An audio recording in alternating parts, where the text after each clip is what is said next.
Should I let my son have a relationship with my narcissistic mother? You said an action word there, and the action word was narcissistic. Now, understand these principles. I'm going to give it to you like just as so. You have a son, and you said your mother is narcissistic. Let's look at that from the perspective of being a parent. The child and the mother role or the parent role is the dynamic role first. It's the same perspective in terms of when we look at internal family and external family. What is internal? Mother, father, sister, brother. Your son is considered your immediate family. Your son. That's your prime responsibility. What do I mean by that? You are the one that is teaching him about life. Even though that's his grandmother, you are his mother. That's an immediate connection. And anything that's in that close proximity, you have a lot of influence over. You have a lot of influence over. And it's very important that you protect your son's mental health at this young age, because children absorb everything. They're sponges. If we look at Erik Erikson's stages of development as a therapist, that's one of the models that I often teach my clients who have children. There are stages of development that are very crucial to that child's well-being. And any type of exposure that may not be congruent to the well-being of that child will be damaging to that child. Let's look at it from this perspective. How many times as a child, and you were raised in home environments, you remember toxic, dysfunctional instances that happened in your life, in your home environment, that you still remember today? Put a one in the chat.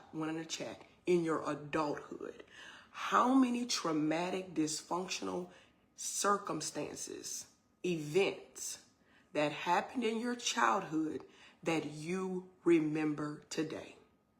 At your grown age, in your adult age, it's the same perspective. You don't forget it. You don't forget it. So when you say, should I keep my son away from my narcissistic mother, the action keyword is narcissistic. When we say narcissistic, what are the behaviors? Gaslighting, triangulation, manipulation, control.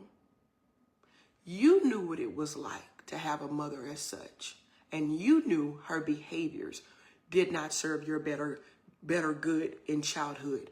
So why would you risk exposing your son to such toxic behavior, even in the event this person has not changed? Oh, okay. Because that's an immediate connection. That's close to me. That's close to me. And it's my responsibility as a parent to provide the nurturing, the guidance, the protection, the emotional support, financial stability for this child. I am their parental parent. I am responsible for the well-being of my son first before anyone else. When you start having that perspective, it shifts the trajectory and how you view it. But the reason why you stay so close is because the guilt, the shaming, the constant the constant rationalization of contemplating the idea if I'm doing something wrong, knowing you've identified that they're narcissistic, that is a well tactic that a narcissistic person will use to keep you in conflict. Not conflict with self, but conflict with others and making sound decisions. So now we have a different perspective of thinking. Is that person's behavior conducive to the well-being of my child, we take mother out of. We take that mother title out of it. Behaviors, characteristics, and that's what we use to gauge. If I see you're toxic, I got to let you go. If I see it's dysfunctional, I just can't sit with it. And that in itself, my friends, is creating healthy boundaries. In order to create a healthy boundary, we must first identify the lack of boundaries and what's keeping us from creating the boundary. If it's your narcissistic mother, wait a minute. Hold up. Your behaviors. I know you're my mother and I have reverence for you and I have respect for you, but your behaviors doesn't serve my better good. I'm not in that space anymore. I'm not in that timeline anymore. I'm picking me now, and this is what it looks like to pick me. If you don't want to change after I've told you repeatedly, we've tried to have conversations, you're still gaslighting, you're still manipulating, then it's no longer you changing, it's me changing. And in me changing, I create a better boundary. This is never personal for them. This is personal for you. I also talk about that in the book. The script to say to your child. When I wrote the book, family is not all that you need. It's on Amazon. I talk about that book a lot in my context because God told me to write the book, number one. He said, write it. He said, because I need you to have a different lens when helping people navigate such challenges. I need you to be able to gauge the challenges they have and to put it into a theoretical, healing, psychological perspective. So in the book, I even give you a script to say to your children if you find difficulty explaining to them why you're minimizing contact with someone who's narcissistic. This book here, Family is Not All That You Need. This is a book that I wrote. And in the book, I talk about what does a narcissistic family look like. A narcissistic family, a dysfunctional narcissistic family is different than a dysfunctional family. A dysfunctional narcissistic family, there's always a dominant person, a narcissistic person that's creating the narrative for everyone in that family. And then normally there's a flying monkey, either a sibling or another family member who executes the plans of the narcissistic person. They're in cahoots together. They're in alliance together.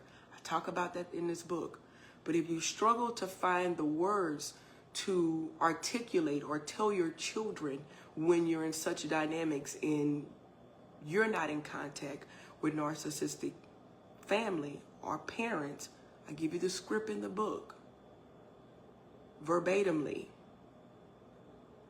We don't lie to them, but we also make sure that it's said from a place of healing. Children don't need to know the extensity of the toxicity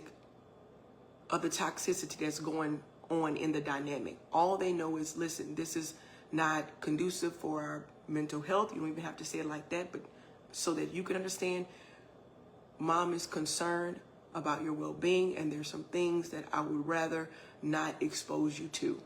Children love to say why. This is the answer for that, because mom cares about you. And I want you to have a healthy perspective on life. Children understand. Narcissistic parents minimize a child's resiliency. They minimize a child's voice and their identity. Children are very receptive. And the things that you think you're hiding from them, they see every day. They see you fighting and fussing, getting upset. They see it. They may not say anything, but they see it. How do I know?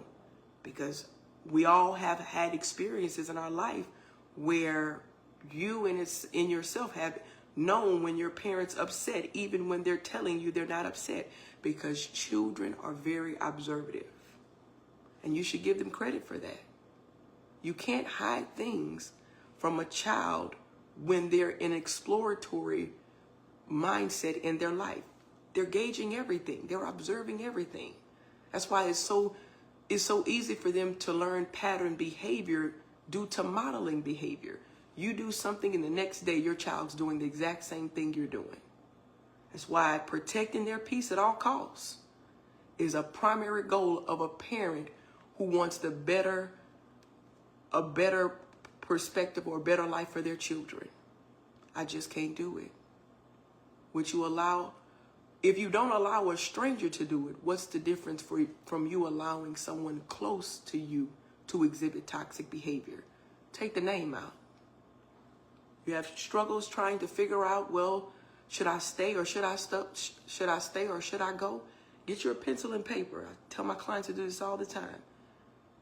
Pros and cons. Draw a line in the middle. Take the name out. If they're toxic, write down the toxic things they do. And then we also write down on the pro side the good things they do. At the end of that list, I'm going to have you read it in the therapy session. And I'm going to say, what would you do? Just as like, what would Jesus do? Let's look at this list. What is this?